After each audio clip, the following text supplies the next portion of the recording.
Hi hello എല്ലാവർക്കും നമസ്കാരം.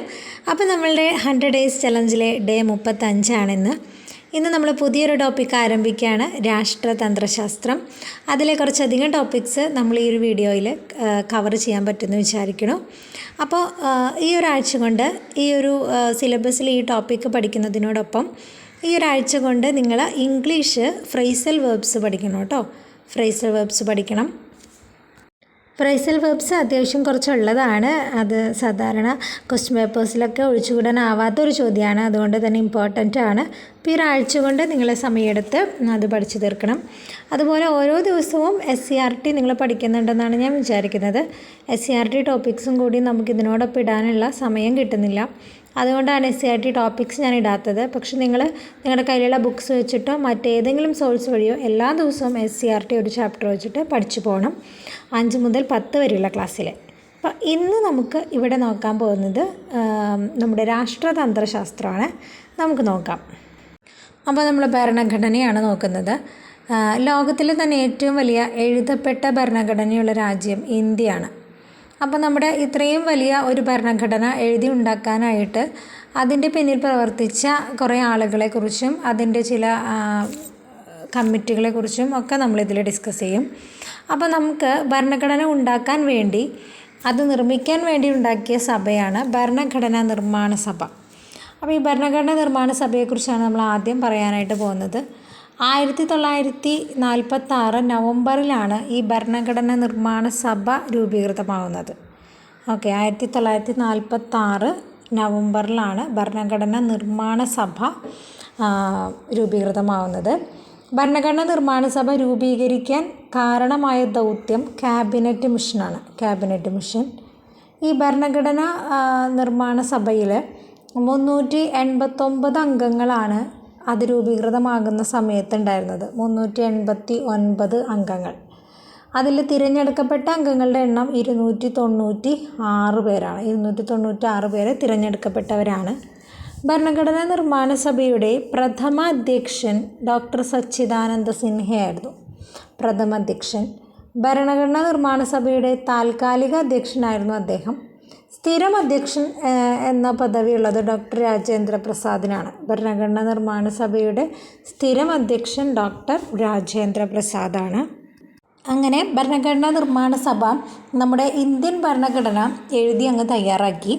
ആ ഭരണഘടന പാസ്സാക്കിയത് 1949 നവംബർ 26 പക്ഷേ ഭരണഘടന ഔദ്യോഗികമായി നിലവിൽ വന്നത് 1950 ജനുവരി 26 അതായത് 2 വർഷം 11 മാസം 17 ദിവസം അത്രയും സമയമെടുത്താണ് നമ്മുടെ ഭരണഘടന തയ്യാറാക്കിയത്.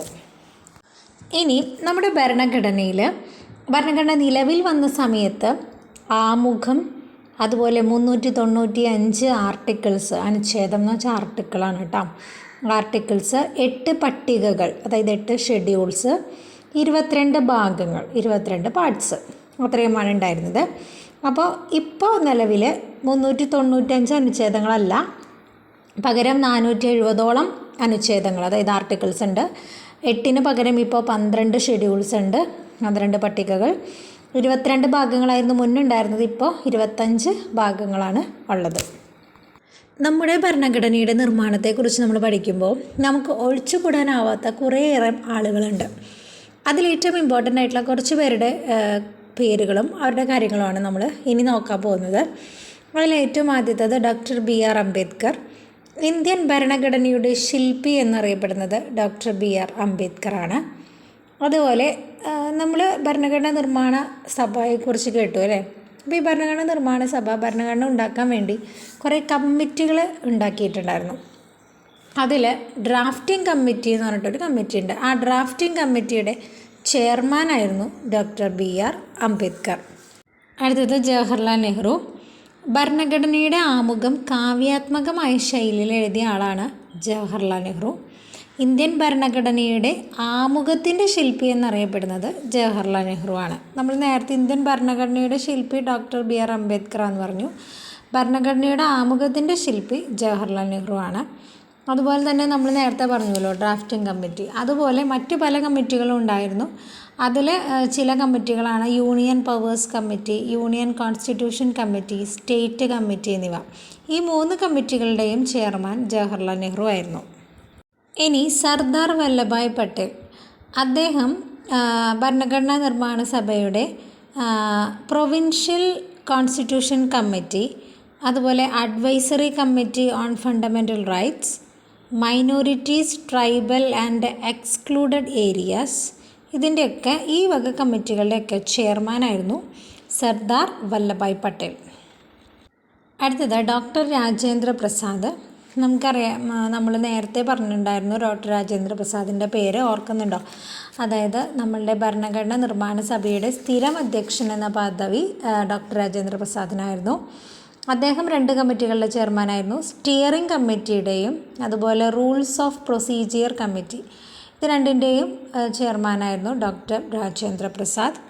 ഇനി പ്രേം ബിഹാരി നരൈൻ റെയ്സ്ദ, അദ്ദേഹത്തിൻ്റെ പ്രത്യേകത ഇന്ത്യൻ ഭരണഘടനയുടെ കയ്യെഴുത്ത് പ്രതി തയ്യാറാക്കിയ വ്യക്തിയാണ് പ്രേം ബിഹാരി നരൈൻ റെയ്സ്ദ.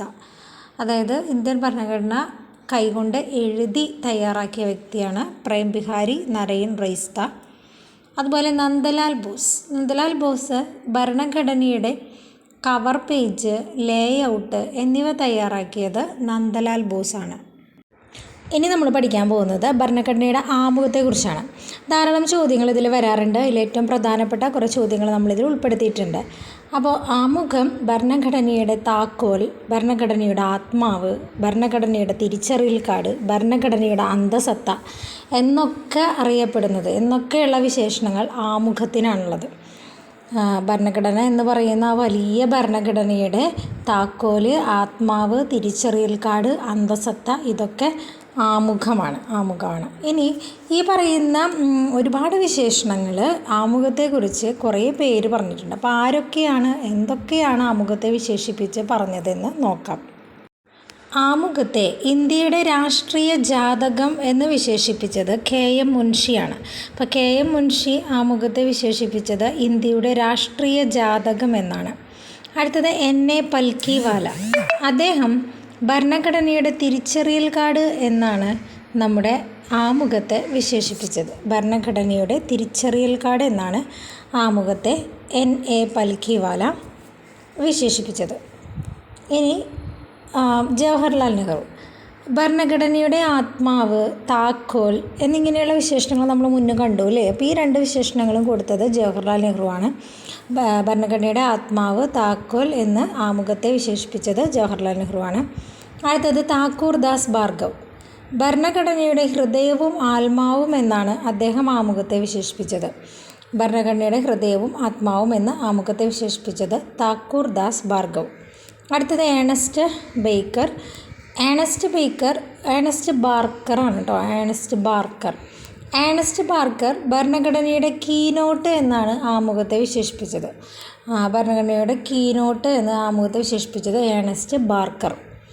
അടുത്തത് M ഹിദായത്തുള്ള, ഭരണഘടനയുടെ ആത്മാവ് എന്ന് ആമുഖത്തെ വിശേഷിപ്പിച്ചത് M ഹിദായത്തുള്ളയാണ്. തെറ്റരുത്, ഭരണഘടനയുടെ ആത്മാവ്, താക്കോൽ എന്നിങ്ങനെ വിശേഷിപ്പിച്ചത് ജവഹർലാൽ നെഹ്റു ആണ്. ഭരണഘടനയുടെ ആത്മാവ് എന്ന് ഹിദായത്തുള്ളയും വിശേഷിപ്പിച്ചിട്ടുണ്ട്. അപ്പോൾ ഒരുപാട് വിശേഷണങ്ങൾ നമ്മൾ പഠിച്ചു, അത് തെറ്റാതെ പഠിക്കാം. ഇനി നമ്മൾ ഭരണഘടന എഴുതിയപ്പോൾ അതിലെ പല ആശയങ്ങളും നമ്മൾ പല രാജ്യത്തു നിന്നും കടമെടുത്തതാണ്. അപ്പോൾ ആമുഖം കടമെടുത്തത് ഏത് രാജ്യത്തു നിന്നാണെന്ന് ചോദിച്ചാൽ അത് USA ആണ്. USA ഭരണഘടനയിൽ നിന്നാണ് നമ്മുടെ ഇന്ത്യയുടെ ആമുഖം കടം കൊണ്ടിരിക്കുന്നത്. അതിലെ പല ആശയങ്ങളും നമ്മൾ എടുത്തിട്ടുണ്ടെന്ന് അർത്ഥം. അപ്പോൾ ഏത് രാജ്യത്തു നിന്നാണ് ഇന്ത്യ ആമുഖം കടം കൊണ്ടിരിക്കുന്നത്? USA ആണ്.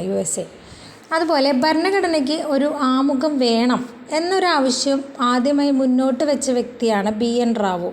അപ്പോൾ ഒരു ഭരണഘടനയാണ് നമ്മൾ എഴുതാൻ പോകുന്നത്, അതിനൊരു ആമുഖം വേണം എന്ന് ആദ്യമായിട്ട് ആവശ്യം മുന്നോട്ട് വെച്ചത് BN റാവു ആണ്. ഇനി നമ്മുടെ ഭരണഘടനയുടെ ആമുഖം ആരംഭിക്കുന്നത് എങ്ങനെയാണ്? ഏത് സെൻറ്റൻസ് വെച്ചിട്ടാണ് ആരംഭിക്കുന്നത്? നാം ഭാരതത്തിലെ ജനങ്ങൾ, we the people of India എന്ന് പറഞ്ഞിട്ടാണ് നമ്മൾ ഈ ആമുഖം ആരംഭിക്കുന്നത്. നമ്മൾ ആമുഖത്തിൽ കുറേ ലക്ഷ്യങ്ങൾ ഉൾപ്പെടുത്തിയിട്ടുണ്ട്. അതായത് നമ്മുടെ ഭരണഘടനയുടെ ലക്ഷ്യങ്ങൾ എന്ന് പറഞ്ഞിട്ട് കുറച്ച് കാര്യങ്ങൾ ആമുഖത്തിൽ ഉൾപ്പെടുത്തിയിട്ടുണ്ട്. അതേതൊക്കെയാണെന്ന് അറിയാമോ? നീതി, സ്വാതന്ത്ര്യം, സമത്വം, സാഹോദര്യം.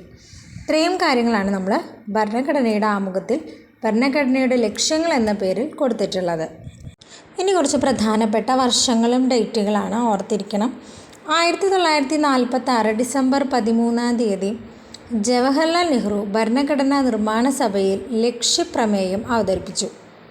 അതായത് 1946 ഡിസംബർ 13 ഭരണഘടനാ നിർമ്മാണ സഭയിൽ ലക്ഷ്യപ്രമേയം അവതരിപ്പിച്ചത് ജവഹർലാൽ നെഹ്റു ആയിരുന്നു.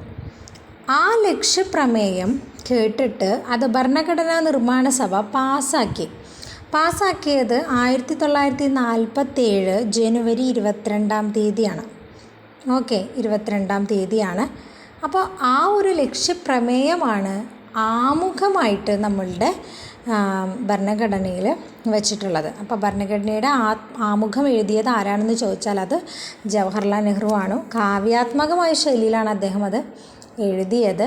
അപ്പോൾ അദ്ദേഹം മുന്നേ അവതരിപ്പിച്ച ഒരു ലക്ഷ്യപ്രമേയമാണ് നമ്മളതിൽ ആമുഖമായിട്ട് കൊടുത്തിട്ടുള്ളത്. ഇനി 1949 നവംബർ 26 ഈ തീയതിയുടെ പ്രത്യേകത എന്ന് വെച്ച് കഴിഞ്ഞാൽ ഇന്ത്യൻ ഭരണഘടനയുടെ ആമുഖത്തിൽ പ്രതിപാദിക്കുന്ന ഒരേ ഒരു തീയതിയാണ് 1949 നവംബർ 26. ഇനി നമ്മൾ ഭേദഗതി കേട്ടിട്ടുണ്ടാവും അല്ലേ? അതായത് നമ്മൾ മുന്നേ എഴുതി വെച്ച കാര്യത്തിൽ എന്തെങ്കിലും മാറ്റങ്ങൾ വരുത്തുന്ന, ഭരണഘടനയിൽ എഴുതി വെച്ചതിൽ മാറ്റങ്ങൾ വരുത്തുന്നതിനെയാണ് നമ്മൾ ഭേദഗതി എന്ന് പറയുക. അപ്പോൾ ഇന്ത്യയുടെ ഭരണഘടനയുടെ ആമുഖത്തിൽ ഇത്രയും വർഷങ്ങളായിട്ടും ഒരേ ഒരു തവണ മാത്രമേ നമ്മൾ ഭേദഗതി വരുത്തിയിട്ടുള്ളൂ, ഒരു ചേഞ്ച് വരുത്തിയിട്ടുള്ളൂ. അത് 1976 ആ ഭേദഗതി 42ാം ഭേദഗതിയാണ്. 42ാം ഭേദഗതി എന്നാണ് അറിയപ്പെടുന്നത്. അപ്പോൾ അതിന് മുന്നേ വരുത്തിയ ഭേദഗതികളൊക്കെ അതിൽ ആർട്ടിക്കിൾസിലും കാര്യങ്ങളിലൊക്കെ ആയിരുന്നു. പക്ഷേ ആമുഖത്തിൽ ഒരു ഭേദഗതി വരുത്തുന്നത് 1976 42ാം ഭേദഗതിയാണത്. അപ്പോൾ ഈ 42ാം ഭേദഗതിയെ നമ്മൾ ഭരണഘടന അല്ലെങ്കിൽ മിനി കോൺസ്റ്റിറ്റ്യൂഷൻ എന്ന് അറിയപ്പെടുന്നുണ്ട്. അപ്പോൾ മിനി കോൺസ്റ്റിറ്റ്യൂഷൻ അഥവാ ഭരണഘടന എന്നറിയപ്പെടുന്ന ഭേദഗതിയാണ്, ഭരണഘടനാ ഭേദഗതിയാണ് 42ാം ഭേദഗതി 1976. ഓക്കെ, ഇനി നമ്മൾ എന്ത് മാറ്റമാണ് അതിൽ വരുത്തിയതെന്ന് ചോദിച്ചു കഴിഞ്ഞാൽ ഈ പരമാധികാര ജനാധിപത്യ റിപ്പബ്ലിക്ക് അതായിരുന്നു ആദ്യം നമ്മൾ ഈ ആമുഖത്തിൽ എഴുതി വച്ചിരിക്കുന്നത്. ഇന്ത്യ ഒരു പരമാധികാര ജനാധിപത്യ റിപ്പബ്ലിക്ക് എന്ന് പറഞ്ഞിട്ടായിരുന്നു സെൻറ്റൻസ് തുടങ്ങിയിട്ടുണ്ടായിരുന്നത്. അത് മാറ്റി നമ്മൾ എന്ത് ചെയ്തു? പരമാധികാര സ്ഥിതി സമത്വ മതേതര ജനാധിപത്യ റിപ്പബ്ലിക്ക് എന്നാക്കി മാറ്റി. അതായത് നമ്മൾ സോഷ്യലിസ്റ്റ്, അതായത് സ്ഥിതി സമത്വം എന്ന് പറഞ്ഞാൽ സോഷ്യലിസ്റ്റ്, അതുപോലെ മതേതരം എന്ന് പറഞ്ഞു കഴിഞ്ഞാൽ സെക്യുലർ. അപ്പോൾ ഈ സോഷ്യലിസ്റ്റ്, സെക്യുലർ എന്ന് പറയുന്ന രണ്ട് വാക്കുകൾ നമ്മൾ ഈ ഒരു ഇതിൽ കൂട്ടിച്ചേർത്തു ആമുഖത്തിൽ. ആ ഭേദഗതിയാണ് 42ാം ഭേദഗതി. ഇനി ഈ 42ാം ഭേദഗതി നമ്മൾ വരുത്തുന്നത് ഏത് സമയത്താണെന്ന് ചോദിച്ചു കഴിഞ്ഞാൽ അത് ഇന്ദിരാഗാന്ധിയുടെ കാലത്താണ്. അന്നത്തെ പ്രധാനമന്ത്രി ആ സമയത്ത് ആമുഖം ഭേദഗതി ചെയ്യുമ്പോൾ ഇന്ത്യൻ പ്രധാനമന്ത്രി ഇന്ദിരാഗാന്ധിയായിരുന്നു. ഇനി ആമുഖം ഭേദഗതി ചെയ്യുമ്പോൾ ഇന്ത്യൻ രാഷ്ട്രപതി ആയിരുന്നത് ഫക്രുദ്ദീൻ അലി അഹമ്മദ് രാഷ്ട്രപതിയും ഇന്ദിരാഗാന്ധി പ്രധാനമന്ത്രി ആയിരുന്ന കാലത്തുമാണ് ഈ ഒരു ഭേദഗതി ആമുഖത്തിൽ വന്നത്. ഇനി അടുത്തത് 2 കേസുകളാണ്. മുൻ വർഷങ്ങളിലൊക്കെ PSCയിൽ ഒരുപാട് തവണ റിപ്പീറ്റ് ചെയ്ത ചോദ്യങ്ങളാണ്. ഈ അടുത്തൊന്നും അങ്ങനെ റിപ്പീറ്റ് ചെയ്ത് കേട്ടിട്ടില്ല, എന്നാലും പഠിച്ചു വയ്ക്കാം. 2 കേസുകളാണ്. ഒന്ന് 1960 ബെറു ബാറി കേസും പിന്നൊന്ന് 1973 കേശവാനന്ദ ഭാരതി കേസുമാണ്. രണ്ടും നമ്മുടെ ഇന്ത്യൻ ഭരണഘടനയുടെ ആമുഖവുമായി ബന്ധപ്പെട്ടതാണ്. അതുകൊണ്ടാണ് നമ്മളത് ഇവിടെ പഠിക്കുന്നത്. 1960 ബെറു ബാറി കേസ് എന്താണെന്ന് പറയാം. അതായത് ആമുഖം ഭരണഘടനയുടെ അവിഭാജ്യ ഘടകം അല്ല എന്ന് സുപ്രീം കോടതി പ്രസ്താവിച്ചത് ഈ കേസിലാണ്. അതേത് കേസാണ്? ബെറു ബാറി കേസിലാണ്. ഇന്ത്യൻ ഭരണഘടനയുടെ അവിഭാജ്യ ഘടകമല്ല ആമുഖം എന്ന് സുപ്രീം കോടതി ഈ കേസിനിടയ്ക്ക് പ്രസ്താവിച്ചിട്ടുണ്ട്. ഇനി അടുത്തത് കേശവാനന്ദ ഭാരതി കേസ് 1973. ആ സമയത്ത് സുപ്രീം കോടതിയുടെ ഒരു ഈ കേശവാനന്ദ ഭാരതി കേസിലെ വിധിയിൽ സുപ്രീം കോടതി പറഞ്ഞത് ആമുഖം ഇന്ത്യൻ ഭരണഘടനയുടെ ഭാഗമാണ് ആമുഖമെന്നും അടിസ്ഥാന ഘടന നിലനിർത്തിക്കൊണ്ട് അനുച്ഛേദം 368 ഉപയോഗിച്ച് അതിൽ നമുക്ക് ഭേദഗതി വരുത്താമെന്നും സുപ്രീം കോടതി പ്രഖ്യാപിച്ചത് കേശവാനന്ദ ഭാരതി കേസിലാണ്. 1973. ഇനി നമ്മൾ പഠിക്കാൻ പോകുന്നത് മൗലിക അവകാശങ്ങളെ കുറിച്ചിട്ടാണ്. ഈ മൗലിക അവകാശങ്ങൾ ഇന്ത്യൻ ഭരണഘടനയിൽ പാർട്ട് 3 ഭാഗം 3 ഉൾപ്പെടുത്തിയിട്ടുള്ളത്. ഓക്കെ, ഇനി മൗലികാവകാശങ്ങളുടെ ശില്പി എന്നറിയപ്പെടുന്നത് സർദാർ വല്ലഭായ് പട്ടേലാണ്. മൗലികാവകാശങ്ങളുടെ സംരക്ഷകൻ എന്നറിയപ്പെടുന്നത് സുപ്രീം കോടതിയാണ്. ഇനി നമ്മൾ പലതും മറ്റ് ഭരണഘടനയിൽ നിന്ന് കടം കൊണ്ടിട്ടുണ്ട്, നമുക്കറിയാം. അപ്പോൾ മൗലികാവകാശങ്ങൾ രൂപപ്പെടുത്തുന്നതിൽ സ്വാധീനം ചെലുത്തിയത് അമേരിക്കൻ ഭരണഘടനയാണ്. ഓക്കെ, ഇനി നമ്മൾ നേരത്തെ പറഞ്ഞു ഇന്ത്യൻ ഭരണഘടനയിൽ മൗലികാവകാശങ്ങൾ ഉൾക്കൊള്ളിച്ചിരിക്കുന്നത് ഭാഗം 3 പറഞ്ഞു. ഈ ഭരണഘടനയിൽ മൗലികാവകാശങ്ങൾ ഏതൊക്കെ ആർട്ടിക്കിളിലാണ് ഉൾക്കൊള്ളിച്ചിരിക്കുന്നതെന്ന് നോക്കാം. ആർട്ടിക്കിൾ 12 മുതൽ ആർട്ടിക്കിൾ 35 വരെ മൗലികാവകാശങ്ങളാണ് ഉൾപ്പെട്ടിട്ടുള്ളത്. അപ്പോൾ മൗലികാവകാശങ്ങൾ 6 എണ്ണാണുള്ളത്. ആദ്യം ഭരണഘടന നിലവിൽ വരുന്ന സമയത്ത് 7 മൗലികാവകാശങ്ങളായിരുന്നു ഉണ്ടായിരുന്നത്. അതിൽ ഒരവകാശത്തെ മൗലികാവകാശങ്ങളിൽ നിന്ന് എടുത്തു മാറ്റി അതൊരു നിയമാവകാശം അല്ലെങ്കിൽ ഒരു ഭരണഘടനാ അവകാശം എന്ന നിലയിലേക്ക് മാറ്റി, മൗലികാവകാശങ്ങളിൽ നിന്ന് എടുത്തു മാറ്റി. അപ്പോൾ ഇപ്പോൾ 6 മൗലികാവകാശങ്ങളാണ് നമുക്കുള്ളത്. സമത്വത്തിനുള്ള അവകാശം, സ്വാതന്ത്ര്യത്തിനുള്ള അവകാശം, ചൂഷണത്തിനെതിരായ അവകാശം, മതസ്വാതന്ത്ര്യത്തിനുള്ള അവകാശം, സാംസ്കാരികവും വിദ്യാഭ്യാസപരവുമായ അവകാശം, ഭരണഘടനാപരമായ പ്രതിവിധിക്കുള്ള അവകാശം. ഇനി നമ്മൾ പറഞ്ഞൂലേ, ഈ 6 അവകാശങ്ങൾ കൂടാതെ ഒരവകാശം കൂടി ഭരണഘടന തുടങ്ങുന്ന സമയത്തുണ്ടായിരുന്നു. അത് സ്വത്തവകാശമാണ്. സ്വത്തവകാശം, ഈ സ്വത്തവകാശത്തെ ഇപ്പോൾ ഭരണഘടന അവകാശം അല്ലെങ്കിൽ നിയമാവകാശം എന്ന പേരിലേക്ക് മാറ്റി. ഈ മൗലിക അവകാശങ്ങളുടെ പട്ടികയിൽ നിന്ന് എടുത്തു മാറ്റി. അപ്പോൾ ഇപ്പോൾ 6 ഉള്ളൂ. അപ്പോൾ ഈ നമുക്കറിയാം, നമ്മുടെ ഭരണഘടനയിൽ എന്തെങ്കിലും ചേഞ്ച് വരുത്തണമെന്നുണ്ടെങ്കിൽ ഭേദഗതി വരുത്തണം അല്ലേ, അതിൽ ഭേദഗതി കൊണ്ടുവരണം. അപ്പോൾ 44-ാം ഭേദഗതി അനുസരിച്ചിട്ടാണ് ഈ സ്വത്തവകാശത്തെ മൗലികാവകാശങ്ങളുടെ പട്ടികയിൽ നിന്ന് നീക്കം ചെയ്തത്. അപ്പോൾ സ്വത്തവകാശത്തെ മൗലികാവകാശങ്ങളുടെ പട്ടികയിൽ നിന്ന് നീക്കം ചെയ്ത ഭേദഗതിയാണ് 44-ാം ഭേദഗതി. 1978 അതുണ്ടായത്, 1978. ഇനി ഈ സ്വത്തവകാശത്തെ ഈ മൗലികാവകാശങ്ങളുടെ പട്ടികയിൽ നിന്നും നീക്കം ചെയ്യുന്ന സമയത്ത് പ്രധാനമന്ത്രി മൊറാർജി ദേശായി ആയിരുന്നു. ജനതാ ഗവൺമെൻറ് ആയിരുന്നു അന്ന് ഭരിച്ചിരുന്നത്. അപ്പോൾ മൊറാർജി ദേശായി ആയിരുന്നു അന്നത്തെ പ്രധാനമന്ത്രി.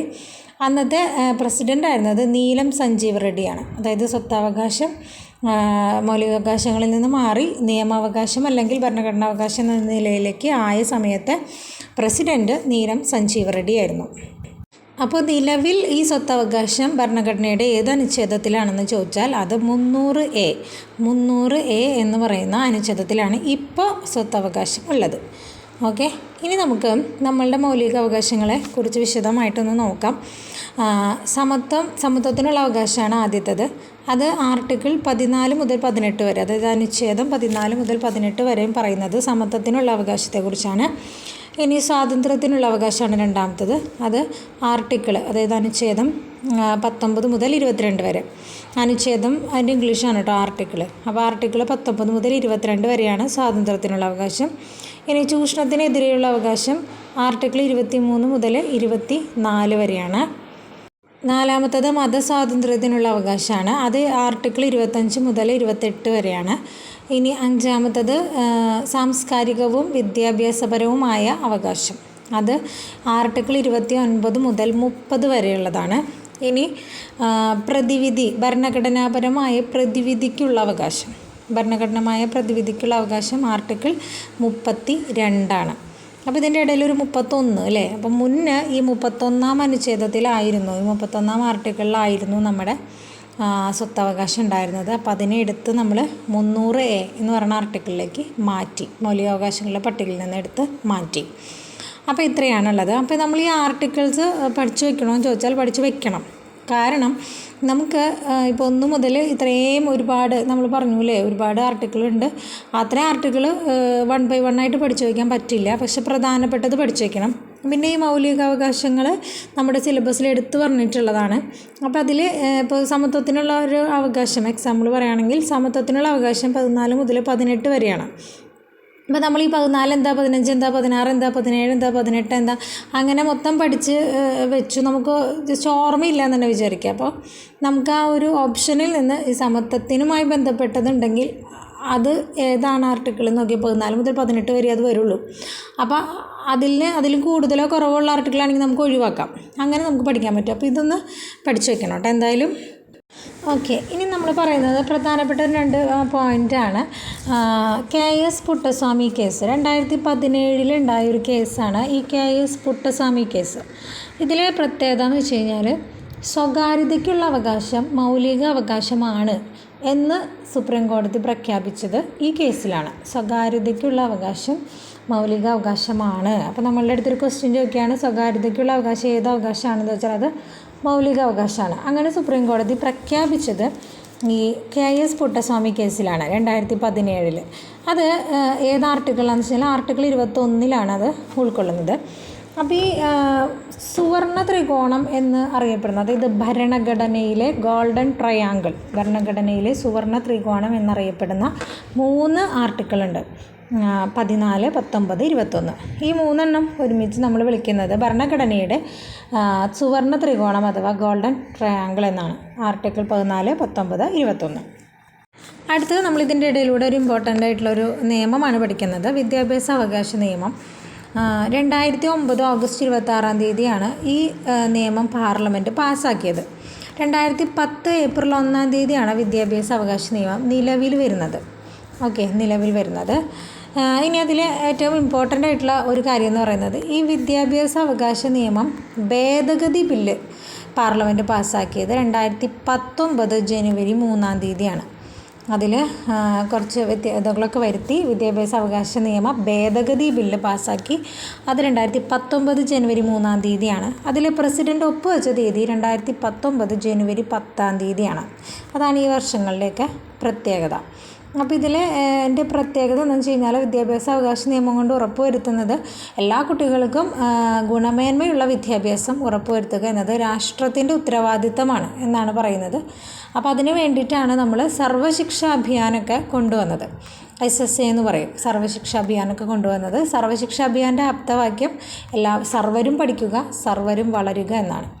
അപ്പോൾ നമുക്കറിയാം വിദ്യാഭ്യാസ അവകാശം എന്ന് പറയുന്നത് ആർട്ടിക്കിൾ 21A 21A അതിലാണ്, ആ ആർട്ടിക്കിളിലാണ് കിടക്കുന്നത്.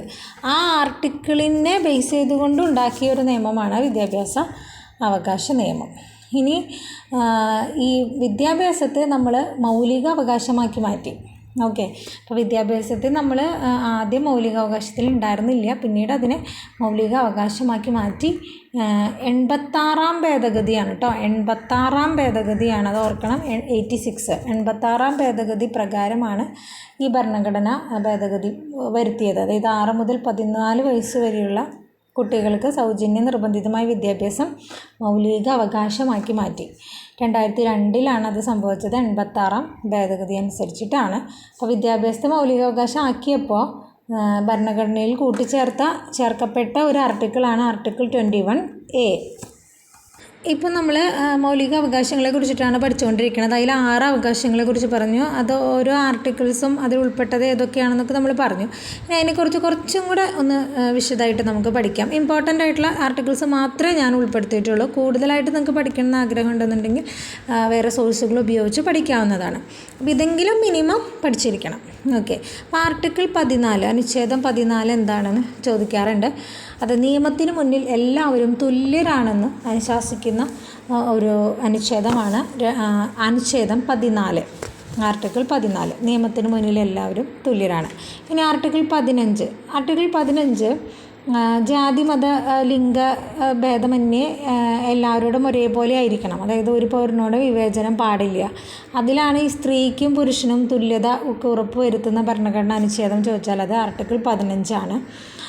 അതുപോലെ ഈ ആർട്ടിക്കിൾ 15 ഒരു ഉപഭാഗമുണ്ട്. അതായത് ആർട്ടിക്കിൾ 15(3) എന്ന് പറയും. അത് സ്ത്രീകൾക്കും കുട്ടികൾക്കും പ്രത്യേകം പരിഗണന നൽകുന്ന അനുച്ഛേദമാണ് കേട്ടോ. ഓക്കെ, ഇനി ആർട്ടിക്കിൾ 17 കുറേ ക്വസ്റ്റ്യൻസ് ചോദിച്ചിട്ടുള്ളതാണത്. തൊട്ടുകൂടായ്മ, അയിത്തം എന്നിവ നിരോധിച്ച ആർട്ടിക്കിളാണ് ആർട്ടിക്കിൾ 17. അതിന് വേറൊരു പ്രത്യേകതയും കൂടി ഉണ്ട്. 1-2 തവണ ക്വസ്റ്റ്യൻ പേപ്പറിൽ കണ്ടിട്ടുണ്ട്. അതായത് മഹാത്മാഗാന്ധി കി ജയ് എന്ന മുദ്രാവാക്യം വിളിച്ചുകൊണ്ട് പാസ്സാക്കിയ ഭരണഘടനയിലെ ഏക ആർട്ടിക്കിളാണ് ഈ ആർട്ടിക്കിൾ 17. ഓക്കെ, ഇനി നമുക്ക് ആർട്ടിക്കിൾ 18 എന്താണെന്ന് നോക്കാം. അതായത് പദവി നാമങ്ങളൊക്കെ നിർത്തലാക്കിയ ആർട്ടിക്കിളാണ് ആർട്ടിക്കിൾ 18. അതിൽ ഈ സൈനികവും അക്കാദമിക്കും ആയിട്ടുള്ള പദവി നാമങ്ങൾ ഇപ്പോഴും ഉണ്ട് കേട്ടോ, അതും മാറ്റിയിട്ടില്ല. ബാക്കിയുള്ള പദവി നാമങ്ങൾ നിർത്തലാക്കിയതാണ് അനുച്ഛേദം 18. ഇനി അടുത്തത് നമുക്ക് നോക്കാം ആർട്ടിക്കിൾ 19(1). ആർട്ടിക്കിൾ 19(1) എന്ന് പറയുന്നത് 6 മൗലിക സ്വാതന്ത്ര്യങ്ങളെക്കുറിച്ച് പ്രതിപാദിക്കുന്നതാണ്. നമ്മൾ നേരത്തെ ഇപ്പോൾ പഠിച്ചുകൊണ്ടിരുന്ന മൗലിക അവകാശങ്ങളാണ്, അതിലുള്ള ഒന്നാണ് സ്വാതന്ത്ര്യത്തിനുള്ള അവകാശം അല്ലേ. അപ്പോൾ ആ ആർട്ടിക്കിളിൽ 19(1) നമ്മൾ പറയുന്നത് മൗലിക സ്വാതന്ത്ര്യങ്ങളെ കുറിച്ചിട്ടാണ്. അങ്ങനെ 6 മൗലിക സ്വാതന്ത്ര്യങ്ങൾ 6 അത് ഉൾപ്പെടുത്തിയിട്ടുള്ളത് 19(1) ആർട്ടിക്കിൾ 19(1). ഉദാഹരണം പറയുകയാണെന്നുണ്ടെങ്കിൽ അഭിപ്രായ സ്വാതന്ത്ര്യം, ആയുധങ്ങളൊന്നുമില്ലാതെ സമാധാനപരമായി സമ്മേളിക്കാനുള്ള സ്വാതന്ത്ര്യം, സംഘടനകൾ രൂപീകരിക്കാനുള്ള സ്വാതന്ത്ര്യം, സഞ്ചാര സ്വാതന്ത്ര്യം, എവിടെയും താമസിക്കുന്നതിനുള്ള സ്വാതന്ത്ര്യം, മാന്യമായി തൊഴിൽ ചെയ്യുന്നതിനുള്ള സ്വാതന്ത്ര്യം, ഇങ്ങനെ ഒരു 6 മൗലിക സ്വാതന്ത്ര്യങ്ങളുണ്ട്. അത് ഉൾപ്പെട്ടിട്ടുള്ളത് ആർട്ടിക്കിൾ 19(1). ഇനി ആർട്ടിക്കിൾ 21, നമ്മൾ നേരത്തെ 21 കുറിച്ച് കുറച്ചധികം സംസാരിച്ചതാണ്. സ്വകാര്യതയ്ക്കുള്ള അവകാശം ഉൾക്കൊള്ളുന്ന അനുച്ഛേദമാണ് ആർട്ടിക്കിൾ 21. ജീവിക്കാനും ഒരു വ്യക്തിക്ക് ജീവിക്കാനുള്ള സ്വാതന്ത്ര്യം നൽകുന്നത് ആർട്ടിക്കിൾ 21. ഈ ആർട്ടിക്കിൾ 21 നമ്മൾ മൗലിക അവകാശങ്ങളുടെ അടിത്തറ എന്നാണ് വിളിക്കുക. മൗലിക അവകാശങ്ങളുടെ അടിത്തറ എന്നറിയപ്പെടുന്ന അനുച്ഛേദം 21. അപ്പോൾ അത് 2-3 കാര്യങ്ങൾ നമ്മൾ പറഞ്ഞു. ജീവിക്കാനും ഉള്ള സ്വാതന്ത്ര്യം, അതുപോലെ മൗലിക അവകാശങ്ങളുടെ അടിത്തറ എന്നറിയപ്പെടുന്നത്, അതുപോലെ സ്വകാര്യതയ്ക്കുള്ള അവകാശം ഉൾപ്പെടുന്നത്, ഇതൊക്കെ ആർട്ടിക്കിൾ 21. അതുപോലെ ഒരു പ്രത്യേകത, ഇന്ത്യയിലെ ഒരു പൗരന് സ്വന്തം ഇഷ്ടപ്രകാരം ഇഷ്ടമുള്ള ഒരു ജീവിത പങ്കാളിയെ തിരഞ്ഞെടുക്കാനുള്ള അവകാശം നൽകുന്നത് ഈ ആർട്ടിക്കിൾ 21 കേട്ടോ. ഇനി നമ്മളതിൽ 21A കുറിച്ച് നമ്മൾ പറഞ്ഞിട്ടുണ്ടായിരുന്നു. വിദ്യാഭ്യാസം മൗലികാവകാശമാക്കിയ വിദ്യാഭ്യാസത്തിലെ ആ അവകാശത്തെ കൂട്ടിച്ചേർത്തത് ഭരണഘടനയിൽ ആർട്ടിക്കിൾ 21A എന്ന് പറയുന്ന സ്ഥലത്താണ് നമ്മൾ പറഞ്ഞിട്ടുണ്ടായിരുന്നു. ഇനി ഒരു പ്രത്യേകതയും കൂടി ഉള്ളത്, നമുക്ക് ഈ അടിയന്തരാവസ്ഥ കാലത്ത് പോലും റദ്ദ് ചെയ്യാൻ കഴിയാത്ത മൗലികാവകാശങ്ങളാണ് ആർട്ടിക്കിൾ 20ഉം 21. ഈ 2 അടിയന്തരാവസ്ഥ കാലത്ത് പോലും നമുക്ക് റദ്ദ് ചെയ്യാൻ പറ്റില്ലാത്ത മൗലികാവകാശങ്ങളാണ്. അപ്പോൾ എന്താണ് 21 നമ്മൾ കണ്ടു അല്ലേ, ജീവിക്കാനുള്ള അവകാശം എന്നൊക്കെ പറഞ്ഞു. 20 എന്താണ്? 20 എന്ന് പറയുന്നത് ഒരു കുറ്റവാളിക്ക് ലഭിക്കുന്ന 3 തരത്തിലുള്ള സംരക്ഷണമാണ്. അത് കുറ്റവാളിക്ക് ലഭിക്കുന്ന സംരക്ഷണം എന്ന് പറയുമ്പോൾ നമ്മൾ നെഗറ്റീവായിട്ട് എടുക്കണ്ട. അതെങ്ങനെയാണെന്നുണ്ടെങ്കിൽ, ഇപ്പോൾ ഒരു വ്യക്തിയെ നമ്മൾ മുൻകാല പ്രാബല്യത്തോടെ ക്രിമിനൽ നിയമങ്ങൾ പാസ്സാക്കാൻ പാടില്ല. ഓക്കെ, മുൻകാല പ്രാബല്യത്തോടെ ക്രിമിനൽ നിയമങ്ങൾ പാസ്സാക്കാൻ പാടില്ല. അതുപോലെ ഒരു വ്യക്തിയെ ഒരു കുറ്റത്തിന് ഒന്നിലധികം തവണ ശിക്ഷിക്കാൻ പാടില്ല. അതുപോലെ ക്രിമിനൽ കേസുകളിൽ ഒരു വ്യക്തിയെ അയാൾക്കെതിരായി തെളിവ് നൽകുന്നതിന് നിർബന്ധിക്കാൻ പാടില്ല. ഓക്കെ, അതാണ് അനുച്ഛേദം 20 പെടുന്നത്. അനുച്ഛേദം 21, 22, 23 എന്നിങ്ങനെ പാർട്ടുകളുണ്ട്, ഉപഭാഗങ്ങളുണ്ട്. അപ്പോൾ അതിൽ ഈ തരത്തിലുള്ള കാര്യങ്ങളാണ് വരുന്നത്.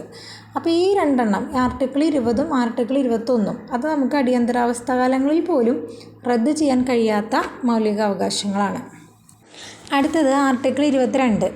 അത് നിയമവിധേയമല്ലാത്ത അറസ്റ്റിനും തടങ്കലിനും എതിരെ സംരക്ഷണം നൽകുന്ന അനുച്ഛേദമാണ് അനുച്ഛേദം 22. അതായത് ഒരാളെ അറസ്റ്റ് ചെയ്താൽ 24 മണിക്കൂറിനുള്ളിൽ മജിസ്ട്രേറ്റിന് മുന്നിൽ ഹാജരാക്കണം എന്നൊക്കെ പറയുന്ന ഒരു അനുച്ഛേദമാണ് അനുച്ഛേദം 22.